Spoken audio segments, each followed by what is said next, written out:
ఈసారి ప్రతిపక్ష హోదా కూడా లేకుండా బీఆర్ఎస్ పార్టీని పాతి పెడతా బొంద పెడతా అని చెప్పేసి రేవంత్ రెడ్డి గారు అన్నారు.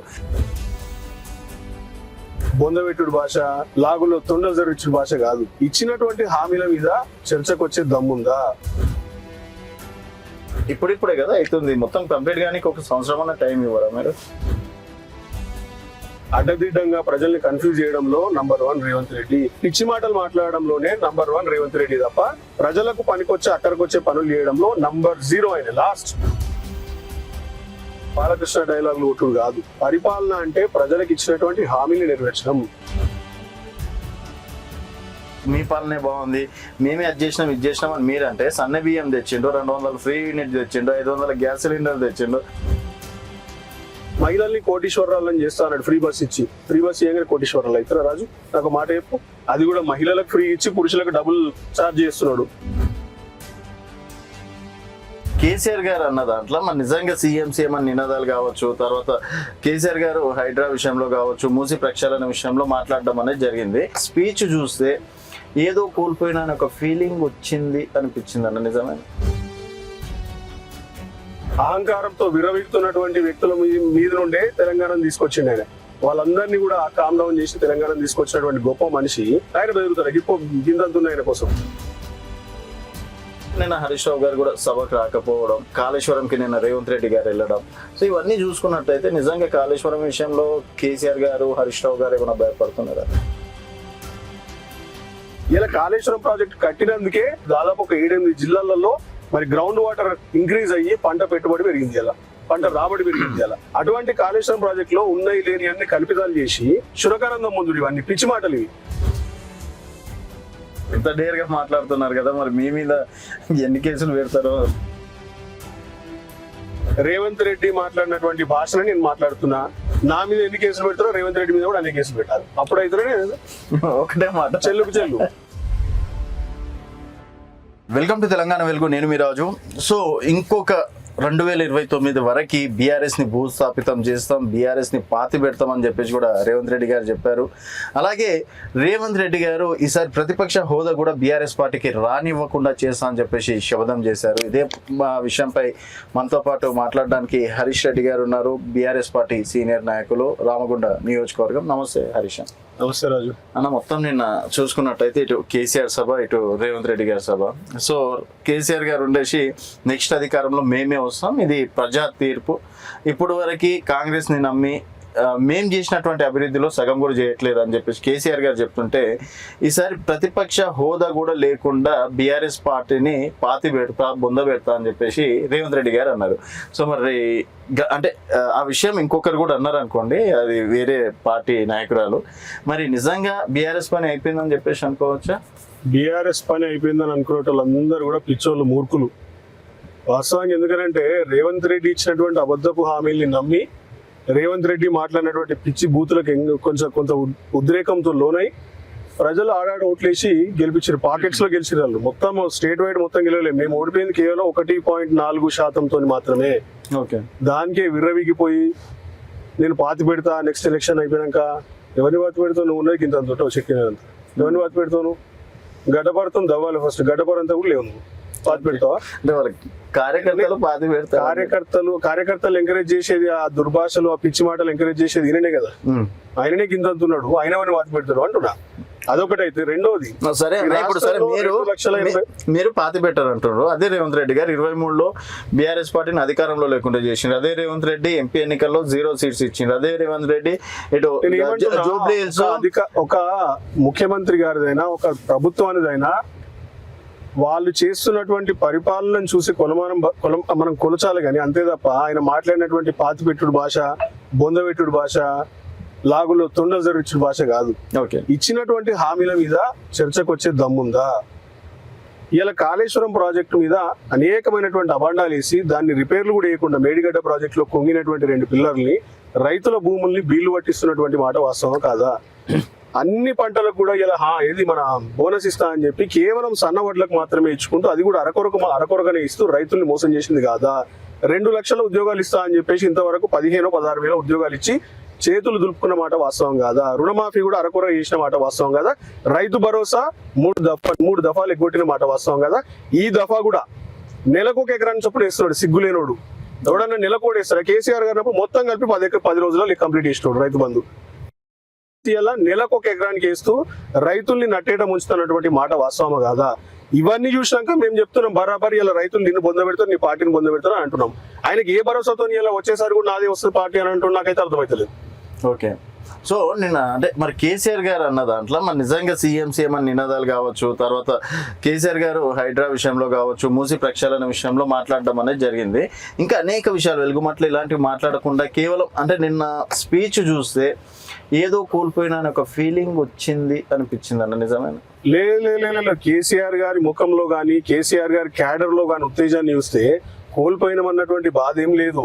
We are living in democracy. మనం ఒక ప్రజాస్వామ్య దేశంలో ఉన్నాం. అధికారం ఎల్లప్పుడూ ఒకరి చేతిలోనే పెట్టరు ప్రజలు. ఓకే, ప్రజలకు నచ్చినప్పుడు ఉంచుతారు, ప్రజలకి నచ్చినప్పుడు దించుతారు. అది సహజం.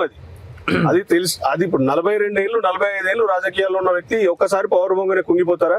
ఆ రోజు పెద్ద పెద్ద బలిసినోళ్ళు అహంకారంతో విరవీగుతున్నటువంటి వ్యక్తుల మీద నుండే తెలంగాణను తీసుకొచ్చిండు ఆయన. వాళ్ళందరినీ కూడా కామ్ డౌన్ చేసి తెలంగాణను తీసుకొచ్చినటువంటి గొప్ప మనిషి ఆయన బెదురుతాడు గింతంతున్న ఆయన కోసం. ఓకే, నేనేం చెప్తున్నా అంటే ఇవన్నీ చర్చకు పక్కన పెడదాం. నువ్వు ఇచ్చినటువంటి హామీల మీదనే నువ్వు మళ్ళీ నెక్స్ట్ ఎలక్షన్స్ కి పోయే దమ్ముందా? కేసీఆర్ గారు 2018 ఎలక్షన్స్ పోకముందు ఒక హామీ ఇచ్చారు. 2 ఏళ్లలో రాష్ట్రంలో ఉన్నటువంటి ప్రతి ఇంటికి నేను తాగునీరు ఇవ్వకపోతే నేను మళ్ళొకసారి ఎన్నికలకు పోను అన్నాడు. తాగునీరు ఇచ్చిండు. మిషన్ భగీరథ ద్వారా ఇండియాలో రికార్డ్ అది. ఇప్పటికీ కూడా ఏ ఒక్క రాష్ట్రంలో కూడా ప్రతి ఒక్క ఇంటికి తాగునీరు ఇవ్వలే ఎక్సెప్ట్ తెలంగాణ. అదే దమ్మునే 6 హామీలు నేను నెరవేర్చినాకనే ఎలక్షన్స్ కి పోతా, లేకపోతే నేను మోను అని చెప్పేసి అంత దమ్ము ఉందా ఆయనకి అని నేను అడుగుతున్నా. అయితే నిన్న సభలో హరీష్ రావు గారి గురించి ఎక్కువ మాట్లాడుతున్నారు అన్న. హరీష్ రావు గారు ఏదో కాళేశ్వరం విషయంలో ఆర్ఎస్ఎస్ వాళ్ళని బీజేపీ వాళ్ళని కలవడానికి వెళ్ళారు, సో లాయర్లను కలవడానికి వెళ్ళారు, సో ఆయన ఎందుకు కలిసిండో ఎక్కడెక్కడ కలిసిండో నా దగ్గర అన్ని వివరాలు ఉన్నాయని చెప్పేసి అన్నారు. సో నిన్న హరీష్ రావు గారు కూడా సభకు రాకపోవడం, తర్వాత కాళేశ్వరంకి నిన్న రేవంత్ రెడ్డి గారు వెళ్ళడం, సో ఇవన్నీ చూసుకున్నట్టయితే నిజంగా కాళేశ్వరం విషయంలో కేసీఆర్ గారు హరీష్ రావు గారు ఏమైనా భయపడుతున్నారా? ఎందుకు భయపడాలి బ్రదర్? నాకు అర్థం కాదు. ఈ దిక్కుమాలినటువంటి కాంగ్రెస్ పార్టీ అలా బతుకి అలా జీవితాల్లో ఎన్నడన్నా కానీ 3 ఏళ్లలో ఒక ప్రాజెక్ట్ కంప్లీట్ చేసిందా? Irrigation project. ఇలా ఎడారి పడ్డ పడావు పడ్డ భూములన్నిటికీ ఇలా కాళేశ్వరంతో నీళ్ళు ఇచ్చి పంటని ఇలా గతంలో మనకు 68 లక్షల మెట్రిక్ టన్నులు వచ్చే పంటని ఇలా అమాంతం 4 ఇంతలు పెంచినటువంటి ఘనత కేసీఆర్ గారిది కాదా? కాళేశ్వరం ప్రాజెక్ట్ ఇది కాదా? ఇలా కాళేశ్వరం ప్రాజెక్ట్ కట్టినందుకే దాదాపు చుట్టుపక్కల ఉన్నటువంటి ఒక ఉమ్మడి జిల్లాలు కాకుండా ఈ చిన్న చిన్న జిల్లాలు అయినాయి కదా, దాదాపు ఒక 7-8 జిల్లాలలో మరి గ్రౌండ్ వాటర్ ఇంక్రీజ్ అయ్యి పంట పెట్టుబడి పెరిగింది, అలా పంట రాబడి పెరిగింది. అలా అటువంటి కాళేశ్వరం ప్రాజెక్ట్ లో ఉన్నాయి లేని అన్ని కల్పితాలు చేసి కూలేశ్వరం అని అనుడు, శునకానందం ముందుడు, ఇవన్నీ పిచ్చి మాటలు ఇవి. నీకు దమ్ముంటే నీకు చేతనైతే సిగ్గులేనోడా నువ్వు పోయి అక్కడ రిపేర్ చేపి దగ్గర నిలబడి కుర్చీ వేసుకొని మేడిగడ్డ 2 పిల్లర్లు నువ్వు కుంగిపోయిన పిల్లర్ని సరిగ్గా చెప్పి తిప్పి కొడితే 300-400 కోట్లు, అది కూడా ఎలాంటి సంస్థలు పెడతా అంటుండు. అంటే నీకు రైతుల పొలాలు బీలైనా ప్రాబ్లం లేదు, రైతులు నీళ్లు రాకుండా ఆత్మహత్యలు చేసుకున్న ప్రాబ్లం లేదు, కానీ నీకు మాత్రం నీ పనికి మాలిన చెత్త రాజకీయమే కావాలి. కేసీఆర్ గారిని బదనం చేయాలి, ఓట్లు దండుకోవాలి, ఇదేనండి నీ వ్యవస్థ. ముఖ్యమంత్రి అట్లా చేయొచ్చా ఎవరన్నా? ఇంకోటి హరీష్ రావు గారి గురించి చెప్పినావు. హరీష్ రావు గారు ఢిల్లీకి పోయిన మాట వాస్తవము. అది ఖచ్చితంగా అఫీషియల్ గా అన్ని పేపర్లలో అన్ని మీడియాలలో తర్వాత ఆయన సోషల్ మీడియా అకౌంట్స్ కూడా పెట్టినరు. పలానా విషయం మీద పలానా లాయర్ని కాంటాక్ట్ చేస్తామని పోయినరు అంటారు. ఒక కేసు ఉన్నప్పుడు మరి లాయర్లతో మాట్లాడుకోరా? ఓకే, బరాబర్ కేసు కొట్లాడతారు కదా ఇలా కోర్టుల. అలా నీతి ఏంది అవినీతి ఏంది అనేది కోర్టులే డిసైడ్ చేసేది. మరి కోర్టులో ఉన్నటువంటి లాయర్లు అడ్వకేట్లతో మాట్లాడడానికి పోతే తప్పేంది? ఆర్ఎస్ఎస్ ని ప్రసన్న ఈ బొందు ఆయనకు తెలుసా ఏమన్నా? ఏం తెలిసినట్టు ఈయన పోయి కాళ్ళు పట్టుకున్నాడు. నిన్నాక మనం చూడలే కేంద్ర మంత్రులు నెల డిన్నర్ చేసుకోలేదా? ఈ సిగ్గులేని మనిషి కాంగ్రెస్ ముఖ్యమంత్రి, బీజేపీ ముఖ్యమంత్రి, లేకపోతే అటు ఇటు కాకుండా 2 ఆల్ మిక్స్ ఫ్రూట్ జ్యూస్ ముఖ్యమంత్రి అయిన. ఓకే, మరి అంటే ఆయన ఒక మాట అనడం అనేది జరిగిందన్న, ప్రజాపాలనకి అలాగే కేసీఆర్ గారి గురించి ఒక వర్డ్ మాట్లాడడం అనేది జరిగింది. సో ఇద్దరి మధ్యలో ప్రజాపాలనని గెలిపిస్తారని చెప్పేసి అన్నారు. సో మరి ఏముండవు అనుకోవచ్చు. ఒకటి ప్రజాపాలన అంటే దానికి అర్థం ఉందా అసలు? అర్థము లేనటువంటి ఒక ప్రజాపాలన అని పేరు పెట్టి ప్రజలకు పంగనామాలు పెడుతుంది పాలన ద్వారా. నేను పదే ఏం మొత్తుకుంటున్నాము? నువ్వు ఇచ్చినటువంటి హామీలు నెరవేరిస్తే కదా ప్రజాపాలన అనేది. రెండో దిక్కు ఇయ్యనటువంటి పెద్ద హామీ ప్రజాస్వామ్యాన్ని పరిరక్షిస్తాను అని చెప్పేసి పిచ్చి డైలాగులు కొట్టిండు కదా ఆ రోజు. ఏమి పరిరక్షించిండా? ఒక ట్విట్టర్ లో రీపోస్ట్ చేస్తే కూడా ఆయనని 20 రోజులు జైలు పంపించింది మా కార్యకర్త నల్లబోలు అనే వ్యక్తిని, శశిధర్ గౌడ్ని. నేను నా మీద 16 కేసులు పెట్టిండు. ఓకే, మా కొనతం దిలీప్ గారి మీద 45, మన్య కృష్ణ గారి మీద 45, అడ్డది మా గౌతమ్ పోత గారి మీద ఆయన మీద 40 కేసులు, అడ్డదిడ్డంగా కేసులు పెట్టుకుంటా ప్రజాస్వామ్యాన్ని పరిరక్షిస్తా, ప్రజాపాలన అంటే ఇలా ప్రొటెస్ట్ చేసే ప్రతి ఒక్కరిని కొట్టుడైనా వీపులు సాఫ్ చేపిస్తున్నాడు. ఇలా నిరుద్యోగులు రోడ్ల మీదకి వస్తే అశోక్ నగర్ లో అక్కడిక్కడ కొట్టిన మాట వాస్తవం కదా. ఇలా లగచర్ల భూముల రైతులకు బేడీలు వేసుకపోయి వాళ్ళని టార్చర్ పెట్టే మాట వాస్తవం కదా. ఇలా హైడ్రా పేరిట ఇండ్లు గుళ్ళ కొట్టి వాళ్ళు అడ్డం పోతే వాళ్ళని కొట్టే మాట వాస్తవం కదా. ఇలా ఏ ఒక్క వర్గ ప్రజల్ని హింసించలేదు. గురుకులాల్లో పిట్టలు రాగా రాలిపోతున్నారు ఎవరు పిల్లలు, చిన్నపిల్లలు పురుగులన్నం తిరిగి. దేని మీద ఒక ఒక అదేమంటారు ఒక మీటింగ్ పెట్టాడు, దాని గురించి చర్చించడు, దానిలో మంచి చెడు ఏంది చూడడు, ఏమీ లేదు. మా కర్మ కొద్ది విద్యాశాఖకు కూడా ఈయననే మంత్రి. ఓకే, గురుకులాల గురించి అన్నాడు కూడా పట్టించుకున్నటువంటి పాపన లేదు. ఇంటిగ్రేటెడ్ స్కూల్స్ కావచ్చు, పోలీస్ ఇంటిగ్రేటెడ్ స్కూల్స్ ఇప్పుడు ఆల్రెడీ ప్రతి నియోజకవర్గంలో అయితే ఉన్నాయి కదా, ఒక 5-6 నియోజకవర్గం ఎక్స్పెక్టెడ్ చేసుకుంటే, తర్వాత పోలీసులకు సంబంధించి, తర్వాత స్పోర్ట్స్ యూనివర్సిటీ కావచ్చు, తర్వాత ఇవన్నీ కనిపించట్లేదా? అంటే ఇప్పుడిప్పుడే కదా అవుతుంది, మొత్తం కంప్లీట్ గానీ 1 సంవత్సరం అన్న టైం ఇవ్వరా మీరు? మసిపూసి మారేడుకాయ వేయడంలో నంబర్ 1 రేవంత్ రెడ్డి, అడ్డదిడ్డంగా ప్రజల్ని కన్ఫ్యూజ్ చేయడంలో నంబర్ 1 రేవంత్ రెడ్డి. పిచ్చి మాటలు మాట్లాడు, లాగుల్లో తొండ జోడిస్తా, కనుగుడ్లు వీకి గోటిలాడుకుంటా, పేగులు తీసి మెడలు వేసుకుంటా, ఈ పిచ్చి మాటలు మాట్లాడడంలోనే నంబర్ 1 రేవంత్ రెడ్డి తప్ప ప్రజలకు పనికొచ్చే అక్కడికొచ్చే పనులు చేయడంలో నంబర్ 0 ఆయన లాస్ట్. సరే, ఇలా నువ్వు చెప్పినటువంటి స్పోర్ట్స్ యూనివర్సిటీ కానివ్వండి, ఇంటిగ్రేటెడ్ స్కూల్స్ కానివ్వండి, వీటికి తాత జేజమ్మలు గురుకులాల స్కూల్స్ కట్టింది కేసీఆర్. 100 గురుకులాల స్కూల్ నుంచి ఎడికి తీసుకెళ్ళింది ఇలా కేసీఆర్. 1100 స్కూల్ అంటే 1000 స్కూల్ కట్టిండు. గురుకులాల స్కూల్లో ఒకప్పుడు పిల్లల్ని జాయిన్ చేయడానికి లైన్లు బారు నిలబడేటోళ్ళు పిల్లల పేరెంట్స్. వీళ్ళు ఏమైంది, గురుకులాల స్కూళ్ళలో పురుగులన్నం అయిపోయిందని చెప్పేసి పిల్లల తల్లిదండ్రులు కూడా జాయిన్ చేయడానికి భయపడుతున్నారు. అంతసేపటికి అంటే మీ పాలనే బాగుంది, మేమే అది చేసినాం ఇది చేసినాం అని మీరంటే, సన్న బియ్యం తెచ్చిండు, 200 ఫ్రీ యూనిట్ తెచ్చిండు, 500 గ్యాస్ సిలిండర్ తెచ్చిండు, మహిళలను కోటీశ్వరాలు చేస్తాం అని చెప్పేసి ఫ్రీ బస్ పథకం పెట్టిండు. ఇవన్నీ కనిపించట్లేదా అన్న? సో ఈ పథకాలు అనేది 6 గ్యారంటీలు అనేది గెలిపిస్తాయని చెప్పేసి చాలా కాన్ఫిడెన్స్ గా ఉన్నారు. నేను ఒక్కటే మాట చెప్తున్నా, ఇచ్చినటువంటి 6 గ్యారంటీలు నెరవేర్చిన పాపాను ఓలే ఇంతవరకు. ఫ్రీగా బస్సులలో తిరుగుడు, అది కూడా మహిళలకు ఫ్రీ ఇచ్చి పురుషులకు డబుల్ ఛార్జ్ చేస్తున్నాడు. ఇంట్లో మొగుడు ఉంటే పెళ్ళానికి ఫ్రీ ఇచ్చి మొగుడికి డబ్బులు చేస్తే అదేమన్నా పైసలు ఇచ్చినట్ట గవర్నమెంట్? మరి ఆ సిగ్గులేని తెలియదా నిర్ణయం ఎందుకు తీసుకున్నాడో నాకైతే అర్థమైతలేదు. దానికి వాళ్ళ చెత్త నిర్ణయం. ఇలా గ్యాస్ సిలిండర్లు, ఎలక్ట్రిసిటీలు ఎందరి మందికి వస్తున్నాయి? శ్వేతపత్రం విడుదల చేస్తాడా? పల్లెటూర్లకు పోయి ఒక 4-5 వస్తే 500 కొంపలు ఉండేటి, 500 ఇండ్లు ఉండే దగ్గర 4-5 ఇళ్ళకి వస్తే సరిపోయినట్టేనా? ఇలా మొత్తం నికార్సుగా ఒక కనీసం 70% అన్న నువ్వు ఇంప్లిమెంటేషన్. ఎందరి మందికి నువ్వు ఇందిరా ఇల్లు ఇచ్చినావు? ఎందరి మందికి నువ్వు ఇలా రుణమాఫీ చేసినావు? రైతు రుణమాఫీ ఏది లేదు. ఉత్త డంబాచారం. కేసీఆర్ గారిని తిట్టుడు, పొద్దున్న లేసి ఆయన సాగు కోరుకున్నాడు. నిన్న అన్నాడు కేసీఆర్ గారు, నిక్షేపంగా ఉన్న నా సాగు కోరుకున్నట్టు ఎవడైతుంటాడో వాడే మట్టి కొట్టుకుపోతాడు అన్న రీతిలో చెప్పింది కేసీఆర్ గారు. ఇంకా ఆయన సాగు కోరుతాను 72 ఏళ్ళు ఆయనకి తెలంగాణ తీసుకొచ్చినందుకు ఆయన సాగు కోరుతాను. తెలంగాణని 10 ఏళ్ళు ఇండియాలో టాప్ స్టేట్ గా తీసుకొచ్చినందుకు ఆయన సాగు కోరుతున్నాను. ఎందుకు సాగు కోరుతున్నావు? ఎందుకు ఈ పిచ్చి మాటలు? ముఖ్యమంత్రి గారికి చేతిలో పెట్టింది రాష్ట్రాన్ని సుభిక్షంగా ఉంచమని చెప్పి. అంటే ఇప్పుడు నెక్స్ట్ 5 సంవత్సరాలు అనేది కలనే అనుకోవచ్చా? కలలు కంటుండా, లేకపోతే వాళ్ళని సాకారం చేసుకోవడానికి ఒకటే ఈ సినిమాటిక్ డైలాగులు, బాలకృష్ణ డైలాగులు కొట్టుడు కాదు. పరిపాలన అంటే ప్రజలకు ఇచ్చినటువంటి హామీలు నెరవేర్చడం. పరిపాలన అంటే ప్రజల జీవితాల్ని బాగుపరచడం. నిన్నున్నటువంటి జీవితాలు ఇవాళ ఇంకా కొంచెం మెరుగు చేయడం. వాళ్ళని మహిళల్ని కోటీశ్వరాలని చేస్తా అన్నాడు ఫ్రీ బస్ ఇచ్చి. ఫ్రీ బస్ ఇయ్యంగానే కోటీశ్వరాలు అవుతారా రాజు? నాకు మాట చెప్పు. 1 కోటి రూపాయలు అంటే ఎంత? 100 లక్షలు. ఇలా మహిళల దగ్గర 1 లక్ష రూపాయలు కూడా ఇవ్వలేనటువంటి పరిస్థితి. ఇలా 6 నెలల నుంచి రివర్స్ ఇన్ఫ్లేషన్ లో ఉంది రాష్ట్రం. రెవెన్యూ మొత్తం పడిపోయింది, కుప్పగూలిపోయింది.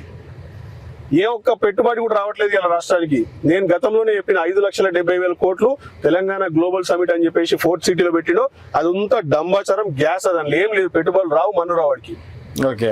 అండ్ అన్న, మీ జిల్లాలో ఇప్పుడు జీవన్ రెడ్డి గారు జాయిన్ అయ్యారు కదా, సో నిజంగా జీవన్ రెడ్డి గారి ఇంపాక్ట్ ఏమైనా ఉంటుంది అనుకోవచ్చు? డెఫినెట్ గా నేను ఒక మాట చెప్తున్నా, జీవన్ రెడ్డి గారి ఇంపాక్ట్ బరాబర్ ఉంటుంది. పక్కన పెడదాం. ఏ ఒక్క పార్టీలో ఏ ఒక్క నాయకుడైనా 45 ఏళ్ళు రాజకీయాల్లో మనుగడ సాధించడం అనేది ఒక గొప్ప విషయం. అంటే అనుభవజ్ఞుడు, తర్వాత ప్రజలకు చేరువైనటువంటి వ్యక్తికే 45 ఏళ్ళు అధికారం ఇస్తారు. సరే, 1-2 ఓటములు ఎవరికైనా అయితే లైఫ్ లో. కేసీఆర్ గారు ఓడిపోయినరు, ఇదే రేవంత్ రెడ్డి గారు కూడా కొడంగల్లో ఓడిపోయిన 2018లో. సహజం అది. అయినప్పటికీ 45 ఏళ్ళు రాజకీయాల్లో కొనసాగడం అంటే ఈజ్ ఎ వెటరన్ స్టాల్వర్ట్ ఆయన. ఒకప్పుడు సమితి ప్రెసిడెంట్ పదవితో స్టార్ట్ చేసినటువంటి రాజకీయ ఆయన ఏదైతే కెరియర్ ఉందో ఇవాళ మొన్నటి దాకా ఆఖరి గ్రాడ్యుయేట్ ఎమ్మెల్సీ కూడా అయింది ఆయన. దాదాపు ఎప్పుడు 65 ఏళ్లలో గ్రాడ్యుయేట్ ఎమ్మెల్సీ అయిన చూసారు ఎవరన్నా? గ్రాడ్యుయేట్ ఎమ్మెల్సీ అంటే టీచర్లు లేకపోతే ఉద్యోగస్తులు నిలబడతారు. 65 ఏళ్ళ పెద్ద మనిషికి 35,000 మెజారిటీ ఇచ్చి గెలిపించారు. సో జీవన్ రెడ్డి గారి ప్రభావం ఖచ్చితంగా ఆ ఉమ్మడి కరీంనగర్ జిల్లా, నిజామాబాద్, ఆదిలాబాద్ జిల్లాలో ఉంటది. ఎందుకంటే ఆయన రైతు బాంధవుడు, రైతుల గురించి కొట్లాడినటువంటి వ్యక్తి, రైతుల గురించే అహర్నిశలు పోరాటాలు చేసి. ఆయన ఇంటికి పోతే ఒక మాట చెప్తాను నేను, 1970లలో ఎప్పుడో కట్టుకున్నటువంటి ఇల్లు ఇవాళకి అదే ఇంట్లో ఇవాళ రేపు ఒక్కసారి ఎమ్మెల్యే అయినోడే దాదాపు 5-6 కోట్ల 10 కోట్ల బిల్డింగ్ కడుతున్నారు, సర్పంచ్ కడుతున్నారు, ఎంపీటీసీలు కడుతున్నారు. ఆయన 45 ఏళ్ళు ఆయన చూడనటువంటి పోస్టు లేదు ఇలా రాష్ట్రంలో. ఆయన గతంలో చెప్పిండు కదా ముఖ్యమంత్రి సీటు తప్ప అన్ని పోస్టులు చూసినండి అన్నాడు. అయినప్పటికీ ఆయన ఇల్లు 1970లో 72లో కట్టిండు. ఆయన కూర్చునే కుర్చీ చూస్తే నాకైతే భలే పరేషాన్ అనిపించింది తెలుసా. 45 ఏళ్ళ ఓల్డ్ కుర్చీ అది. అటువంటి వ్యక్తులు అరుదుగా ఉంటారు చాలా అంటే అట్లాంటి పెద్ద మనిషిని ఎన్ని బూతులు తిట్టాలి అని చెప్పేసి నిన్న విమర్శించారు. ఇంకోటి ఏంటంటే అక్కడ ఉన్నటువంటి ఎమ్మెల్యే ఆయన ఒక ఐరన్ లెగ్ అని చెప్పేసి ఐరన్ లెగ్ తోటి పోల్చడం అనేది జరిగింది. సో ఈయన పెద్ద మనిషి అని అలా ఇంకొన్ని బూతులు కూడా మాట్లాడడం అనేది జరిగింది. సో జీవన్ రెడ్డి గారు ఒకటే చెప్తున్నా, జీవన్ రెడ్డి గారి గురించే కాదు, గతంలో పొన్నాల లక్ష్మయ్య గారి గురించి, అసలు గతంలో బీఆర్ఎస్ పార్టీలో పనిచేసిన ప్రతి ఒక్క ఎమ్మెల్యే గురించి, వ్యక్తి గురించి ఈయన నోరు జారిండు. ఈయన నోటిని మన లెట్రిన్లు కడిగే ఫినాయిల్ తో కడిగినా కూడా శుభ్రం కాదు, అంత దరిద్రపోటు నోరు. ఎందుకంటే కుంభకర్ణుడు అన్నాడు పోచారం శ్రీనివాస్ రెడ్డిని, కుంభకర్ణుడు అన్నాడు. ఒక ఆయనను దున్నపోతూ అన్నాడు. ఇదే దానం నాగేందర్ని ఎక్కడో పంజాగుట్ట గేట్ దగ్గర బీడీలు అమ్ముకున్నట్టు అన్నాడు. ఇంద్రకరణ్ రెడ్డిని ఒక బూత్ తిట్టిండు. వీళ్ళందరినీ తీసుకుపోయి పార్టీలో సిగ్గు లేకుండా జాయిన్ చేసుకొని కండోలు కప్పుకొని ఆయన పక్కనే పెట్టుకున్నాడు. మరి దాన్ని ఏమన్నా నీతి ఉందా, నిజాయితీ ఉందా, ఆయనకి ఏమన్నా కనీసం సంస్కారం ఉందా? ఈయనకు 75 ఏళ్ళు ఇవాళ జీవన్ రెడ్డి గారికి. ఈయనకెంత? 55 ఏళ్ళు, 20 ఏళ్ళు తేడా. అంటే తండ్రి కొడుకు వయసు. అటువంటి వ్యక్తిని, తండ్రి సమానంతో ఉన్నటువంటి వ్యక్తిని అట్లా మాట్లాడొచ్చా? నువ్వు ఆయనని క్షోభ పెట్టినావు, నరకం చూపించినావు ఆయనకి. పార్టీలో అసలు కనీసం ఊపిరాడకుండా చేసినావు, ఆయన గొంతు నలిమేసినావు. అందుకే ఆయన బయటకు వచ్చింది. ఓకే అన్న. అండ్ ఇప్పుడు ఆర్టీసీలని గతంలో మీ హయాంలో ప్రభుత్వంలో విలీనం చేయాలని చెప్పేసి ప్రపోజల్ పెట్టిండ్రు. సో బిల్ కూడా పాస్ చేసి గవర్నర్ సంతకం దగ్గర ఆగిపోయింది అనుకుంటా. ఇప్పుడు మళ్ళీ అదే ఆర్టీసీ వాళ్ళు సమ్మె చేస్తున్నారు.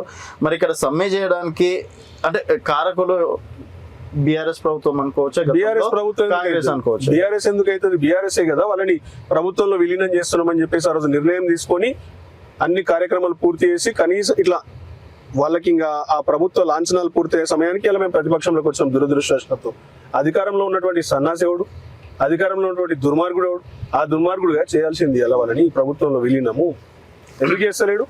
ఓకే, అది మరి మాట్లాడాలి. ఇవన్నీ కూడా ఇప్పుడు కేసీఆర్ గారు చాలా విలువైనటువంటి విషయాలు చెప్పింది. నేను ఈ పిచ్చోన్ లెక్క పాతి పెడతా, బొంద పెడతా, లాగుల్లో తొండలు జరుస్తా అని పిచ్చి స్పీచ్లు మాట్లాడలే.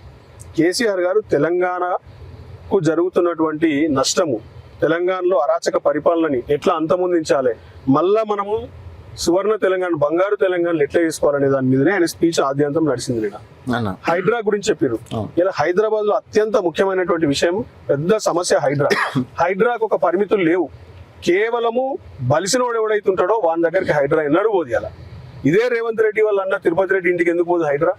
ఆయనకు స్టే తెచ్చుకోవడానికి పర్మిషన్ ఇస్తుంది, ఆయన ఇల్లు దగ్గరకు పోనేవో బుల్డోజర్లు. కానీ పేదోడి ఇల్లుని ఎట్లా పడితే అట్లా గులగొట్టుడే. వాళ్ళు పుస్తకాలు తెచ్చుకుంటామంటే పోరాలని వాళ్ళని పోనీయరు, బోళ్ళు గంజులు బట్టలు తెచ్చుకుంటామంటే ఒక చెరువు కూడా బాగుపడలేదు అంటారా? మేము 46,000 చెరువుల్ని బాగు చేసినాం. ఎన్నడైనా ఒక పేదోడి ఇల్లు కూర్చున్నాం మేము? మిషన్ కాకతీయలో భాగంగా 46,000 చెరువులు ఇంక్లూడింగ్ హైదరాబాద్ లో కూడా చెరువులు క్లియర్ చేసినాం. ఏ ఒక్కరికి కూడా ఆస్తులు నష్టం చేయలేదు. ఇలా నువ్వు హైదరాబాద్ నగరానికి పో, ఇలా సుల్తాన్ బజార్ కానీ, హనుమాన్ టెక్డీ కానీ, లేకపోతే అదేంది బేగం బజార్ లో చిన్న గల్లీలు ఉంటాయి. అక్కడ అన్ని బిల్డింగ్లు ఊరగొట్టుకుంటే పోతే అయిపోతుంది. ఆడ టర్కీకి ఇస్తాన్బుల్ అని ఉంటుంది దేశం, ఇస్తాన్బుల్ అనే నగరం ఉంటుంది. ఆ నగరానికి చిన్న గల్లీలలో దుకాణాలు ఉంటాయి. రోమ్, ప్యారిస్, ప్రపంచంలో పాతకాలపు నగరాలలో ఇంత జనాభా లేదు కాబట్టి ఇంత రోడ్లు వేయలే. అప్పుడు కట్టినటువంటి రోడ్ల మీదనే వాళ్ళు బిల్డింగ్ని, రోడ్లని నయం చేసుకొని అక్కడ 1 వే ట్రాఫిక్ పెట్టుడా, లేకపోతే కొన్ని ఆంక్షలు పెట్టించేసి దాన్ని మంచిగా చేసుకుంటారు. నువ్వు ఎవరిని ఆ మూసీ నది కోసం 150,000 కోట్లు అంటావు, ఓసారి 50,000 కోట్లు అంటావు. కేవలం జేబులు నింపుకోవడమే కమిషన్ల ద్వారా తప్ప ఆయన చేసేది లేదు, పీకేది లేదు, అయ్యేది లేదు. అయితే ఇప్పుడు మీ నియోజకవర్గ ఎమ్మెల్యే అన్న, అక్కడ ఉండేసి మొన్న శ్రీధర్ బాబు గారే మా సీఎం, మేమంతా మంత్రులం అని చెప్పేసి ఒక మాట అన్నారు. ఎవరైనా శ్రీధర్ బాబు గారు కావచ్చు, ఎవరికైనా అడ్డు వస్తే మాత్రం అడ్డంగా నరికేస్తా అని బాలకృష్ణ సమరసింహారెడ్డి సినిమా డైలాగ్ కొట్టడం అనేది జరిగింది. సో ఏందన్న అప్పుడు అంటే పాత వీడియోలు చూస్తే కన్నీళ్లు పెట్టుకుంటున్నటువంటి వీడియో 2023 ముందు, ఎలక్షన్స్కి ముందు, ఇప్పుడేమో నరికేస్తా అనే కాడికి వచ్చింది. ఒక విషయం చెప్పాలంటే మక్కాన్ సింగ్ గారు గెలిచింది కేవలం ప్రజల్ని మోసం చేయడం వల్లే. ఆ రోజు RFCL బాధితులకు న్యాయం చేస్తా అన్నాడు. సింగరేణి కార్మికులకు మెడికల్ బోర్డులు పెట్టి అందరికీ కూడా ఉద్యోగాలు ఇప్పిస్తా అన్నాడు. సింగరేణి కార్మికులకు ఇందిరమ్మ ఇళ్ళ గృహాలు ఇస్తా అన్నాడు. రకరకాల పెడబొబ్బలు, ఏడుపులు, లేనిపోని సింపతి క్రియేట్ చేసుకొని వాళ్ళ మిస్సెస్ గారు అందరు కలిసి ఏడ్చారు. రాజన్న రావాలి, ఖచ్చితంగా మీకు ఇక మొత్తం మారిపోతుంది, భూతల స్వర్గం అయిపోతుంది రామగుండం మొత్తం అని చెప్పారు. ఇప్పటికీ ద మోస్ట్ పొల్యూటెడ్ సిటీ, అత్యంత కాలుష్య నగరం ఏదైనా ఉంది అని అంటే తెలంగాణలో అది రామగుండమే. ఓకే, ఏం చేంజ్ చేసిండు ఆయన? RFCL బాధితులకు న్యాయం చేయలేదు, సింగరేణి కార్మికులకు ఇండ్లు మనం చేసినటువంటి పట్టాలే మళ్ళీ ఆయన ఇచ్చినాడు, కొత్త ఏం చేయలేదు ఆయన.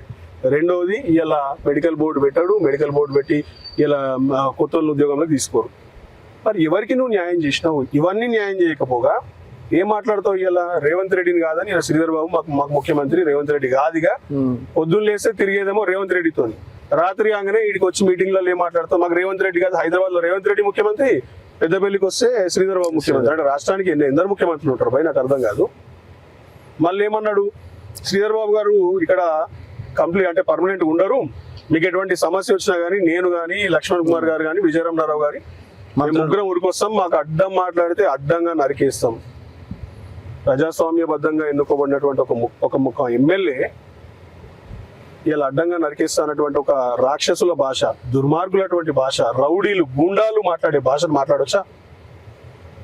ఓకే, సో మరి ఆయన అటువంటి మాటలు మాట్లాడినందుకు ఆయన నమ్ముకొని గెలిచినటువంటి ఆయన కాంగ్రెస్ కార్పొరేటర్లు మరి రామగుండంలో ఇలా విచ్చలవిడిగా విర్రవీగుతూ BRS పార్టీ నాయకులని కొట్టడము, గవర్నమెంట్ ఆఫీసర్ల మీద బూతుల దండకం పెట్టడము, ఎవరిని పడితే ఎవరిని కామన్ మ్యాన్ ని బెదిరియడాలు, ఇవన్నీ వసూళ్లు, అడ్డగోలుగా బూడిద మీద కమిషన్లు దండుకోవడాలు, అడ్డగోలుగా సంపాదన చేస్తున్నారు. ఇదంతా కూడా కేవలము మక్కాన్ సింగ్ ఇచ్చినటువంటి చలవే. ఆయన బూతులు, ఆయన బెదిరింపులు, ఆయన రౌడీజం వల్లనే ఇలా పేటరేగిపోతున్నారు కాంగ్రెస్ నాయకులు. ఇది కూడా ఎక్కడ పాసిబుల్ అయిందంటే పోలీస్ యంత్రాంగం మొత్తం ఆయన చెప్పు చేతుల్లో పెట్టుకున్నాడు. ఆయన సిఐలు, SIలు, పైన ఉన్నటువంటి కలెక్టర్ గారి దగ్గర నుంచి కింది స్థాయి వరకు కూడా ప్రతి ఒక్కరు ఆయనకి ఇలా భయపడిపోతారు. అయితే అసెంబ్లీలో కూడా అన్నారు కదా మక్కన్ సింగ్, అదే చెప్తున్నా, రేవంత్ రెడ్డి గారు ఇచ్చినటువంటి చలవ వల్ల ఈయనకు బాగా బలిసిపోయి గుండె ధైర్యం ఎక్కువ అయిపోయి అడ్డంగా నరుకుతా పీకుతా అని చెప్పేసి మాట్లాడుతున్నాడు. ఆయనను చూసి కింది స్థాయి నాయకులు వాళ్ళు కూడా కొట్టడాలు, బెదిరించడాలు వాళ్ళు చేస్తున్నారు, వాళ్ళ పని వాళ్ళు. దీని అంతటికీ మూల కారణం ఆద్యుడు రేవంత్ రెడ్డి. ఓకే, మరి ఏందన్న రామగుండంలో పరిస్థితి ఏంది? అసలు ప్రజాస్వామ్యం ఉందా? మరి లేదు, ఎట్లా తట్టుకుంటున్నారని బరాబర్ లేదు. ఇలా నాకు ఒక ప్రధాన అనుచరుడు ఉంటాడు, ఒక 32 ఏళ్ళ మిత్రుడు, తమ్ముడు. ఆ తమ్ముడు ఒక ఇల్లును కూలగొడతా ఉంటే ఇక్కడ ఎట్లయితే హైడ్రా పేరిట కూలగొడతాడో అక్కడ ఆయన కూడా ఒక కూలగొట్టడాలు చేస్తున్నాడు రామగుండంలో, గోదావరి కానీ ప్రధాన చౌరస్తా దగ్గర. ఆ ఎవరైతే ఓనర్ ఉంటారో ఆ లేడీ వచ్చి అక్కడ బాధపడుతూ మొరబెట్టుకొని ఏడుస్తుంది ఆమె. మా తమ్ముడు పోయి అక్కడ వీడియో తీస్తున్నాడు. వెనకాల నుంచి CI వచ్చి ఒక్క దెబ్బ కొట్టి చెంపమించెళ్ళి ఫోన్ గుంజుకొని పోయి ఉల్టా ఈయన మీదనే కేసు పెట్టి ఆ ఫోన్ని తీసుకుపోయి కోర్టులో ఇచ్చిండు. అసలు ఈ దేశంలో సుప్రీంకోర్టు అంటూ తర్వాత హైకోర్టు అంటూ ఉన్నాయన్న విషయం ఈ పోలీసులకు తెలుసా తెలియదా నాకైతే అర్థమవుతుంది. మక్కాన్ సింగ్ కాన్స్టిట్యూషన్ నడుస్తుంది అక్కడ, మక్కాన్ సింగ్ రాజ్యాంగం నడుస్తుంది అక్కడ. అంటే రౌడీ పరిపాలన.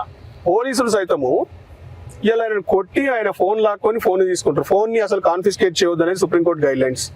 ఫోన్ ని తీసుకోవాలంటే ఒక నోటీస్ ఇవ్వాలి వ్యక్తికి. ఆ నోటీస్ ఇచ్చినటువంటి తీసుకున్నటువంటి వ్యక్తి వచ్చి ఇస్తేనే ఇవ్వాలి ఫోన్ తీసుకోవాలి. నువ్వు గుంజుకున్నాడు. ఇలా ఆయన మీదనే 30 నిమిషాలలో కేసు బుక్ అయితే నా అనుచరుడి మీద. ఇదే మక్కాన్ సింగ్ మీద నేను కేసు పెట్టిన పోయి అడ్డంగా నరుకుతా అంటున్నావు కదా, ఎవరిని నరుకుతావు? ప్రజల్ని నరుకుతావా? మేము భయపడుతున్నావు ఇలా కామన్ మ్యాన్ గోదావరికల్ని వండుకుంటూ నువ్వు నరుకుతున్నావు అన్నందుకు. సో ఆయన మీద కేసు పెట్టండి అని చెప్పేసి పెడితే ఇయాల్టి దాకా నాకు రిసిప్ట్ ఇయ్యారు దాని మీద, కేసు మీద. ఏమన్నంటే సిస్టమ్లు పాడైపోయినా ఆన్లైన్ అవుతుంది అంటారు.